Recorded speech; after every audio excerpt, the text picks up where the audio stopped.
Hello friends, welcome back to my another Adobe after effects tutorial. আমি MS Limon. আজকে আমি Adobe after effects এর খুব সিম্পল একটা টেক্সট অ্যানিমেশন নিয়ে কথা বলবো। তো কথা না বাড়িয়ে চলুন শুরু করা যাক।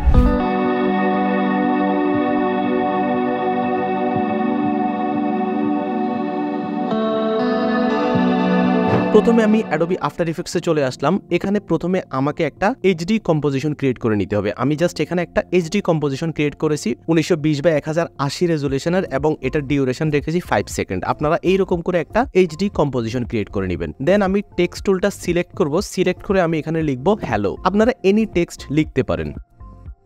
এরপরে আমি টেক্সটটাকে সিলেক্ট করে এটার ফন্টটাকে চেঞ্জ করে দিব এবং একটু ফন্টটাকে বড় করে দিব, মোটা করে দিব। আপনারা আপনাদের মতো করে এনি কালার বা এনি টেক্সট, এনি ফন্ট আপনারা রাখতে পারেন।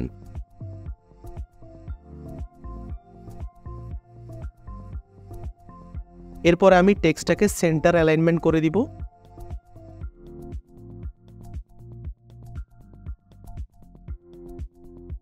এরপরে আমি ইফেক্ট প্যানেলে যাব। ইফেক্ট প্যানেলে যে সার্চ করব গ্রেডিয়েন্ট র্যাম্প। এই ইফেক্টটাকে আমি টেক্সট লেয়ারের উপরে অ্যাপ্লাই করে দিব।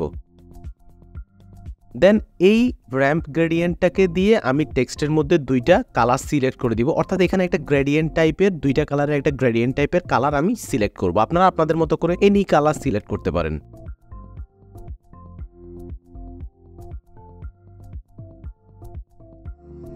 এখন আমি এই টেক্সটটাকে সিলেক্ট করে এডিট থেকে টেক্সট লেয়ারটাকে ডুপ্লিকেট করে নিব। ডুপ্লিকেট করে প্রথম লেয়ারটাকে সিলেক্ট করে আমি লেয়ার স্টাইলের মধ্যে যাব। লেয়ার স্টাইল থেকে আমি বেভেল অ্যান্ড এমবোস এই ইফেক্টটা সিলেক্ট করে দিব। তাহলে আমার টেক্সটটা আরেকটু মোটা বা বেভেল অ্যান্ড এমবোস ইফেক্টটা অ্যাপ্লাই হয়ে যাবে। এখন আমি উপরের লেয়ারটাকে অফ করে ইফেক্ট প্যানেলে যেয়ে সার্চ করব সিসি রেডিয়াল ব্লার।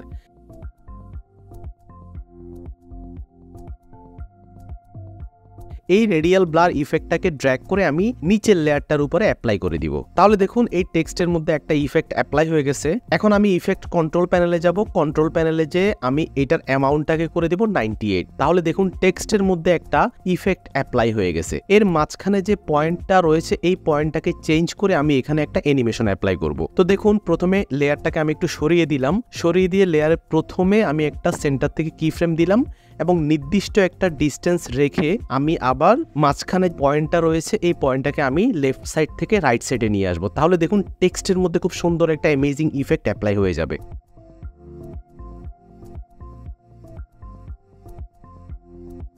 এরপরে আমি এই টেক্সট লেয়ারের মধ্যে অপাসিটি অ্যাপ্লাই করে দিব। অর্থাৎ লেয়ারের প্রথমে আমি দুইটা অপাসিটি কি ফ্রেম দিব। প্রথম কি ফ্রেমে অপাসিটি ভ্যালু করে দিব 0, পরের কি ফ্রেমে আমি অপাসিটি ভ্যালু করে দিব 100। অর্থাৎ এই টেক্সট লেয়ারটা নাই থেকে রিভিল হবে এমন একটা ইফেক্ট যাতে অ্যাপ্লাই হয়।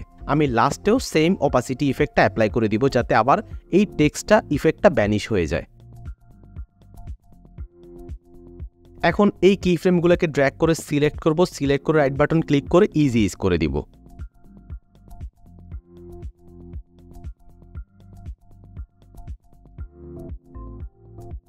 এখন আমি উপরের লেয়ারটাকে অন করব। অন করে লেয়ারটা সিলেক্ট করে ব্লেন্ডিং মোড থেকে আমি অ্যাড সিলেক্ট করে দিব।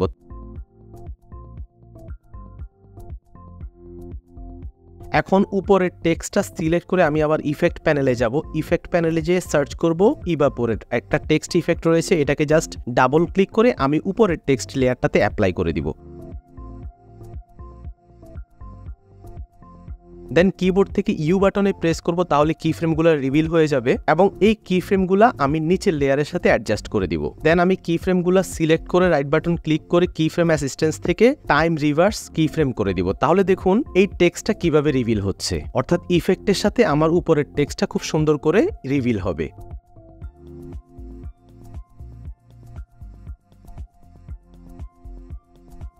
তো আমার ইফেক্টটা হয়ে গেছে মোটামুটি। এখন আমি দুইটা টেক্সটকে সিলেক্ট করব। সিলেক্ট করে রাইট বাটন ক্লিক করে প্রি কম্পোজ করে ফেলবো।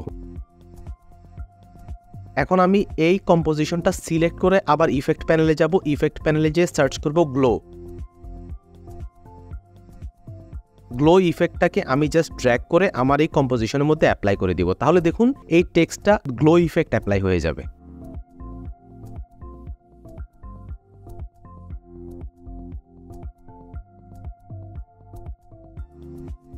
আমার ইফেক্টের কাজ শেষ। এখন যাতে টেক্সটটা স্থির না থাকে, মোটামুটি অ্যানিমেট হতে থাকে, সেই জন্য আমি এই কম্পোজিশনের মধ্যে একটা সিম্পল স্কেল অ্যানিমেশন অ্যাপ্লাই করে দিব। সেই জন্য স্কেল থেকে 2টা কি ফ্রেম দিব এবং লাস্ট কি ফ্রেমে আমি স্কেল ভ্যালুটাকে একটু চেঞ্জ করে দিব।